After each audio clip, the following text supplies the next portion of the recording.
brought to you by CCT. Record. All right. 5, 4, 3. Viewers, a pleasant good day. Joining me today via Zoom is Director of the Youth Empowerment Center in Fat Hogs Bay, the one and only Mr. Stacey Mather, MBE. Sir, thank you so much for taking this opportunity with us to talk and have a chat. How are you doing?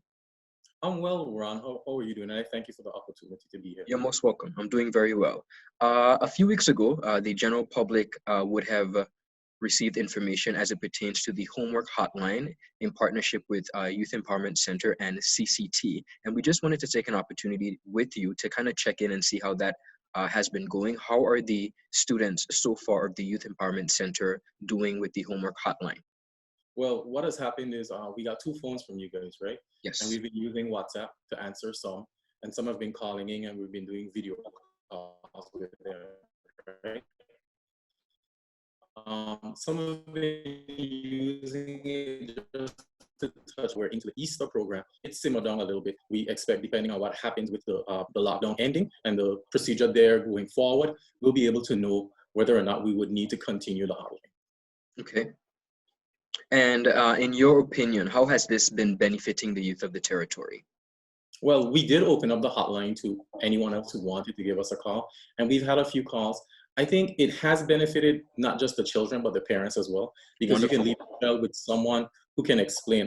There's a little young lady, I think she's about 8 or 9, she attends YEP, and she will call, and she will sit with her brother. We'll do video conferencing, and she will ask questions. She gets 1 or 2 of them done through direction, and then be like, you do the rest, and then show me the answer. So it's interesting, especially for me, because I was doing it as well. It brings back the teacher in me. Awesome. No, I don't think a lot of persons, maybe some do, understand the significance of some of the youth just having someone to check in with. Outside of the Homework Hotline, this gives them an opportunity just to check in with you as the director or other tutors, just to make sure that they're okay, just to make sure that they're coping well. What has that response been like? Well, right now we're in our Easter program, right? And we're doing it virtually. So we have 3 WhatsApp chats ongoing. Our regular chat has 170 participants, mainly parents. The other one has the children in it that has about 50 something to 60 something. And then a new chat that we created Monday that has in, I think, 72 to 75 participants. So what has happened is it's good for the children that know us to be able to say, how are you doing? When they're posting the activities that we're giving them, they're getting feedback, they're getting encouragement, they're getting jokes. So connecting, it makes them feel as if, we're right there and we still care about them. Messages of gratitude from parents, messages of gratitude from children, staff teasing children, lightly, just to make Yes. them laugh, just to make them feel engaged. And the new chat that we have, it's interesting. You're seeing children doing crafts, they're doing riddles, they're doing online quizzes. Did a Zoom exercise meeting with some of them yesterday, just to keep them engaged. But the one benefit I have found is that parents are engaging with their children to do the activities we're doing. So we've been challenging them, the new ones, they're getting individual points, while the YEPs that are existing, they're competing for points for their houses. And if we know anything, competition does drive. Indeed. So I think that's actually helping with our engagement right now. And my staff is so committed. They're creating activities every week. They're pushing them out. And if they find that the children are gobbling them up, they're doing more. Wonderful. Now, the virtual reality and online is something that has been new for a lot of us, and we're getting used to it. As director, do you see this as something that you can continue at the Youth Empowerment Center even after COVID-19 has passed?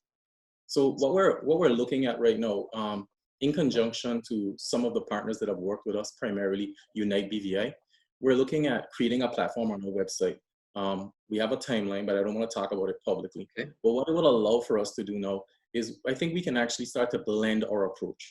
We can do some of our activities home for children on maybe weekends.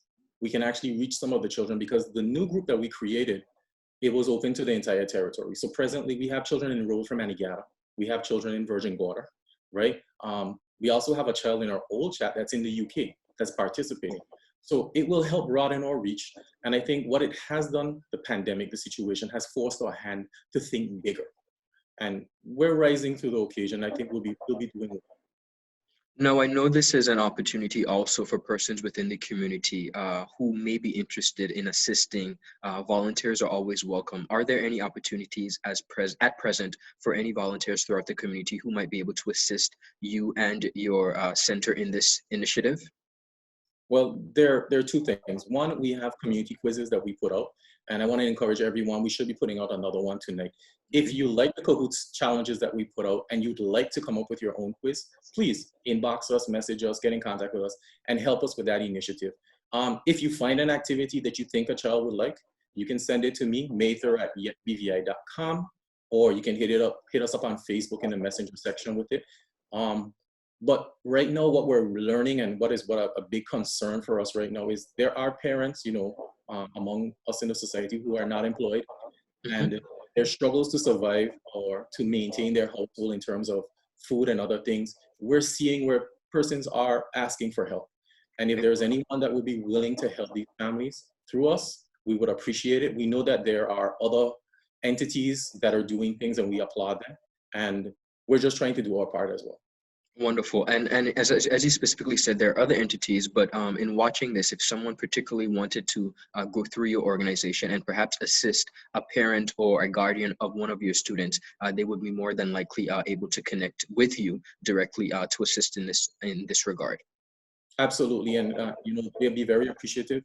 Pride is a strong thing, but when you've built relationships with people, sometimes a person will take something from someone they know, right? Yes. And we don't mind being that intermediate in order to deliver what's necessary, especially for our children.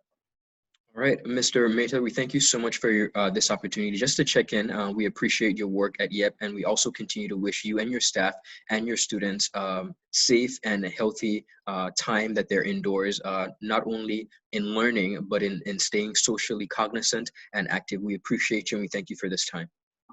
Ron, before you go, I'd like to Yes. publicly thank Mrs. Vincia Foy, Ms. Kamik Osborne, Mr. Kiman Lewis, Ms. Travicia Todman, Mr. Carlton Morton for all their efforts.